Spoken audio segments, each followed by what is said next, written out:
ഏതായാലും ഒരു അപകട സാധ്യതയുള്ള ഒരു മേഖല കൂടിയാണ്. ആരുടെ ഉടമസ്ഥതയിലാണ് ഈ കോറിയുള്ളത്? ആ ഉടമസ്ഥൻ സ്ഥലത്തുണ്ടോ?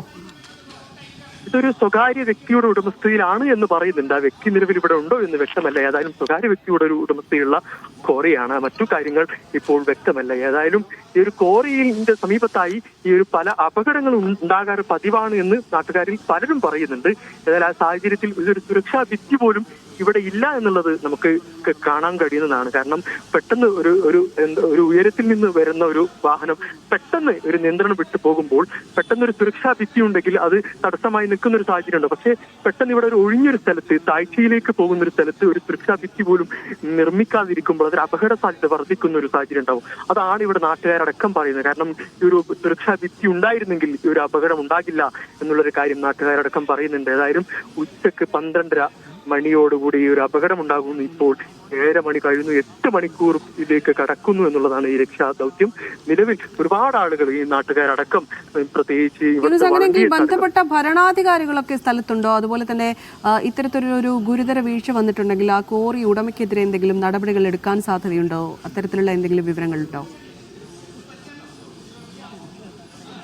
ഭാരതി പല നിലവിലെ MLA ആയ കുറുക്കോളി മൊയ്തീൻ ഇവിടെ വന്നു. അതോടൊപ്പം തന്നെ ഈ ആദിനാട് പഞ്ചായത്ത് പ്രസിഡന്റ് ഇവിടെയുണ്ട്. നിരവധി ഉദ്യോഗസ്ഥർ, പല ഉദ്യോഗസ്ഥരടക്കം ഇവിടെ നിൽക്കുന്നുണ്ട് എന്ന് നമ്മൾ മനസ്സിലാക്കുന്നുണ്ട്. കാരണം ഈ ഒരു രക്ഷാദൗത്യം കൂടുതൽ ഉയർന്ന ഉദ്യോഗസ്ഥരും ഇവിടെ എത്തിയിട്ടുണ്ട് എന്നാണ് നമ്മൾ മനസ്സിലാക്കുന്നത്. കാരണം ഈ രക്ഷാദൗത്യം ആദ്യം ഈ ഉദ്യോഗസ്ഥരൊക്കെ വിചാരിച്ചത് പെട്ടെന്ന് തന്നെ ഇത് കണ്ടെത്താൻ കഴിയുമെന്നുള്ള ഒരു പ്രതീക്ഷയാണ് ഉദ്യോഗസ്ഥർ വിചാരിച്ചത്. പക്ഷെ ഇത് വൈകുന്ന ഒരു സാഹചര്യം ഉണ്ട്. പക്ഷെ വളരെ ദുഷ്കരമാകുന്ന ഒരു സാഹചര്യം ഉണ്ടാകുന്നു. കാരണം നമുക്കറിയാം വളരെ ആഴമുള്ള 65 അടി ആഴമുള്ള ഒരു പ്രദേശത്ത് ഈ വാഹനം എടുക്കണം, അതിൽ നിന്നുള്ള കുടുങ്ങി കിടക്കുന്ന വ്യക്തിയെ പുറത്തെടുക്കണം. അങ്ങനെയുള്ള വലിയൊരു പ്രതിസന്ധി നേരിടുന്ന ഒരു സാഹചര്യം ഉണ്ടായി. അങ്ങനെ നീണ്ടുപോകുന്ന ഒരു സാഹചര്യം ഉണ്ടായപ്പോൾ കൂടുതൽ സന്നാഹങ്ങളും കൂടുതൽ സംവിധാനങ്ങളും അതോടൊപ്പം തന്നെ കൂടുതൽ ഉദ്യോഗസ്ഥരടക്കം ഇവിടെ എത്തി ഇത് ഏകോപിപ്പിക്കുന്നു എന്നുള്ളത് നമ്മൾ മനസ്സിലാക്കുന്നു. രാഷ്ട്രീയക്കാരുണ്ട്, അതോടൊപ്പം തന്നെ ഭരണ സംവിധാനത്തിൽ ഇരിക്കുന്നവരുണ്ട്, MLA ഉണ്ട്, മറ്റ് പഞ്ചായത്ത് പ്രസിഡന്റ് ഉൾപ്പെടെയുള്ള നിരവധി ആളുകൾ ഈ രക്ഷാദൗത്യവുമായി മുന്നോട്ട് ഉണ്ട് എന്നാണ് നമ്മൾ മനസ്സിലാക്കുന്നത്. അതായത് ഉടൻ തന്നെ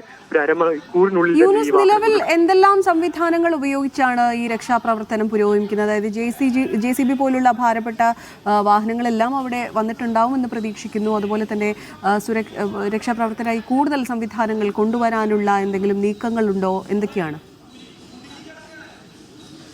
നിലവിൽ ഏറ്റവും പ്രധാനപ്പെട്ട നമുക്ക് ആദ്യ മണിക്കൂറുകളിൽ നമുക്കറിയാം ഈ ഉദ്യോഗസ്ഥർ മുങ്ങി തപ്പുന്ന ഒരു രീതിയിലേക്കായിരുന്നു ഇതുണ്ടായിരുന്നത്. പക്ഷേ അത് ഒട്ടും അനുയോജ്യമാകില്ല, അത് കണ്ടെത്താനാകില്ല എന്ന് മനസ്സിലാക്കിയാണ് ഇവർ ക്രെയിന് വരുത്താൻ തീരുമാനിച്ചത്. ക്രെയിൻ കാത്തിരുന്നു. ക്രെയിൻ അല്പം വൈകിയെങ്കിലും ക്രെയിൻ എത്തി പലതവണ ശ്രമിച്ചു. 2 തവണ ശ്രമിച്ചപ്പോൾ തന്നെ ക്രെയിനിന്റെ ബെൽറ്റ്, നമുക്ക് ഈ വാഹനവുമായി ഘടിപ്പിക്കേണ്ട ബെൽറ്റ് ഉയർത്തുന്നതിനിടെ 2 തവണ പൊട്ടിപ്പോകുന്ന ഒരു സാഹചര്യം ഉണ്ടായി. കാരണം അത്രയും വെയിറ്റിൽ നിൽക്കുന്ന 2 തവണ പൊട്ടിപ്പോകുന്ന ഒരു സാഹചര്യം ഉണ്ടായി. പിന്നീട് 3-ാം തവണയാണ് ഈ ഒരു രക്ഷാപ്രവർത്തനം നടക്കുന്നത്. 3-ാം തവണ ഇപ്പോൾ ഈ ലോറി ഈ വെള്ളത്തിന് മുകളിലേക്ക് എത്തിക്കാൻ കഴിഞ്ഞു എന്നുള്ളതാണ് നമ്മൾ മനസ്സിലാക്കുന്നത്. ഏതായാലും ഉടൻ തന്നെ മുകളിലേക്ക് എത്താൻ കഴിയും. ഈ ലോറിയിൽ തന്നെ ഈ കുടുങ്ങിക്കിടക്കുന്ന വ്യക്തി ഉണ്ടോ എന്ന് നമ്മൾ ഇനി അറിയേണ്ടതുണ്ട്. ഏതായാലും ഉണ്ട്, നേരത്തെ ആ ലോറിയിൽ ഉണ്ടായിരുന്നു എന്നാണ് ഉദ്യോഗസ്ഥരടക്കം പറഞ്ഞത്. ഉണ്ടാകും എന്നുള്ളൊരു പ്രതീക്ഷയും അവർ പങ്കുവെക്കുന്നുണ്ട്. ഏതായാലും ലോറി മുകളിലേക്ക് എത്തിയാൽ ഉടൻ പരിശോധന നടത്തും. ഏതായാലും ഉടൻ തന്നെ ആശുപത്രിയിലേക്ക് കൊണ്ടുപോകുമെന്നാണ് നമ്മൾ മനസ്സിലാക്കുന്നത്. ഏതായാലും വലിയൊരു അപകടം, ഉച്ചയ്ക്ക് 12:30 ഒരു വലിയൊരു അപകടം. 2 പേരാണ് ഈ വാഹനത്തിൽ സഞ്ചരിക്കുന്ന. ഒരാൾ ഈ ലോറിയിൽ നിന്ന് രക്ഷപ്പെടുന്നു എന്നുള്ളതാണ്. നാട്ടുകാരാണ് ആദ്യം ഒരു വിദ്യാർത്ഥിയാണ് ഈ ഒരു അപകടം കണ്ടത്. പിന്നീട് നാട്ടുകാരെ വിവരം അറിയിച്ചു. നാട്ടുകാരെത്തിയാണ് ഈ ലോറി ഡ്രൈവറെ സമീപത്തെ ആശുപത്രിയിലേക്ക് മാറ്റുന്നത്. ആ ലോറി ഡ്രൈവർക്ക് സാരമായ പരിക്കുണ്ടെങ്കിലും, ഗുരുതരമായ നിലയല്ല, സാരമായ പരിക്കുണ്ടെങ്കിലും ഈ കുറ്റിപ്പുറത്തെ സ്വകാര്യ ആശുപത്രിയിൽ ഇപ്പോൾ ചികിത്സയിൽ തുടരുകയാണ്. 7 മണിക്കൂർ പിന്നിട്ടു. 8-ാം മണിക്കൂറിലാണ് ഈ മുസ്തഫ എന്ന് പറയുന്ന ഈ ലോറിയിൽ കൂടെ ഉണ്ടായിരുന്ന വ്യക്തി ഇപ്പോൾ ഇവിടെ കുടുങ്ങിക്കിടക്കുന്നത്. ഏതായാലും ഉടൻ തന്നെ അത് ഉയർത്താൻ കഴിയും. വെള്ളത്തിന് മുകളിലേക്ക് ഈ ലോറി എത്തിയിട്ടുണ്ട്. രക്ഷാദൗത്യം 8 മണിക്കൂർ പിന്നിട്ടു എന്നുള്ളതാണ്. 8 മണിക്കൂർ പിന്നിടുന്നു എന്നുള്ളതാണ് പ്രധാനപ്പെട്ട കാര്യം. ക്ലീനറുടെ കുടുംബാംഗങ്ങൾ ആരെങ്കിലും അവിടെ എത്തിയിട്ടുണ്ടോ? അദ്ദേഹം ഏത് സ്വദേശിയാണ്? അദ്ദേഹത്തെ കുറിച്ച് കൂടുതൽ വിവരങ്ങളൊക്കെ ഉണ്ടോ? ഭാരതി മലപ്പുറം സ്വദേശിയാണ്. ഈ കുടുങ്ങിക്കിടക്കുന്ന മുസ്തഫ മലപ്പുറം സ്വദേശിയാണ്. അദ്ദേഹത്തിന്റെ ബന്ധുക്കളും മറ്റുള്ളവരും പരിചയക്കാരും സുഹൃത്തുക്കളൊക്കെ ഇവിടെ ഉണ്ട് എന്നാണ് നമ്മൾ മനസ്സിലാക്കുന്നത്. പലരും ഇവിടെയുണ്ട്. കാരണം രാവിലെ ഈ വീട്ടിൽ നിന്ന് പുറപ്പെട്ടതാണ്. ഇതുമായി നമുക്കറിയാം, ഈ പലചരക്ക് സാധനങ്ങൾ കടകളിലേക്ക് കൊണ്ടുപോകുന്ന വിതരണക്കാരൻ കൂടിയാണ്. ആ ഒരു വാഹനത്തിൽ രാവിലെ പുറപ്പെട്ടതാണ് വീട്ടിൽ നിന്ന്. പിന്നീട് ആ രാവിലെ പുറപ്പെട്ട് എല്ലാ കടകളിലേക്കും ഇത് വിതരണം ചെയ്യുന്ന ഒരു ആൾ കൂടിയാണ്. അദ്ദേഹമാണ് ഉച്ചയ്ക്ക് 12:30 ഈ ഒരു അപകടത്തിൽപ്പെടുന്നത്. വലിയ ദാരുണമായിട്ട് അവളെ ഞെട്ടിപ്പിക്കുന്ന ഒരു അപകടം.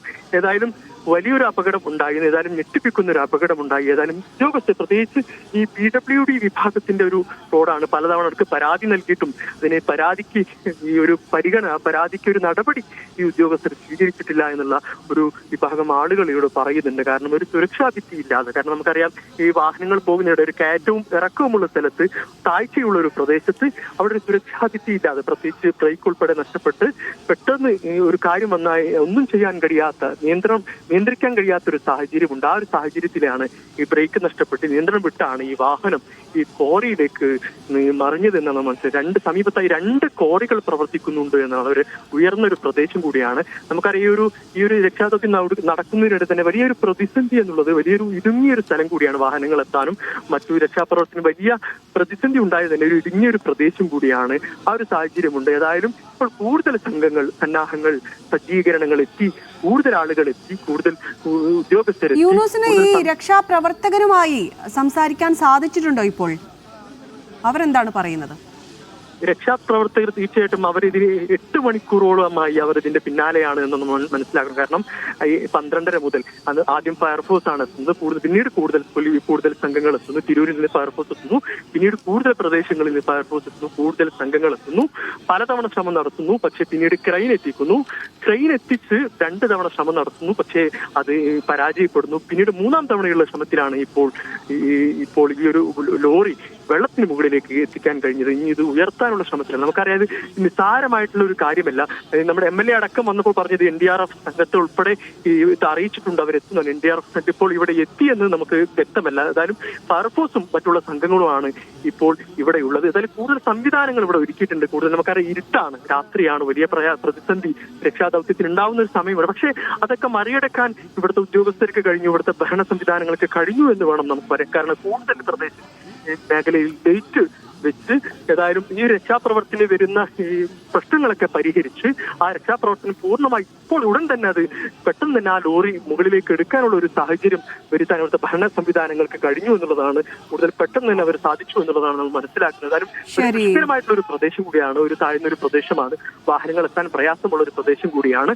ആ ഒരു സാഹചര്യത്തിലാണ് കൂടുതൽ പ്രതിസന്ധി ഉണ്ടെങ്കിൽ പോലും എല്ലാ ഉദ്യോഗസ്ഥരും ഏകോപിപ്പിച്ച് എല്ലാവരും ഒരുമിച്ച് നിന്ന്, പോലീസായാലും ഫയർഫോഴ്സ് ആയാലും മറ്റു വളണ്ടിയർ സംഘമായാലും എല്ലാവരും ഒരുമിച്ച് നിന്നുകൊണ്ട്. യൂനുസ് അഹമ്മദാണ് ആദ്യനാട് നിന്ന് വാർത്തയുടെ വിശദാംശങ്ങൾ നൽകിക്കൊണ്ടിരിക്കുന്നത്. എന്തായാലും ലോറി 8 മണിക്കൂർ നീണ്ട രക്ഷാപ്രവർത്തനത്തിനൊടുവിൽ ഇപ്പോൾ വെള്ളത്തിന് മുകളിൽ എത്തിക്കാൻ കഴിഞ്ഞു എന്നുള്ള വാർത്തയാണ് പങ്കുവയ്ക്കുന്നത്.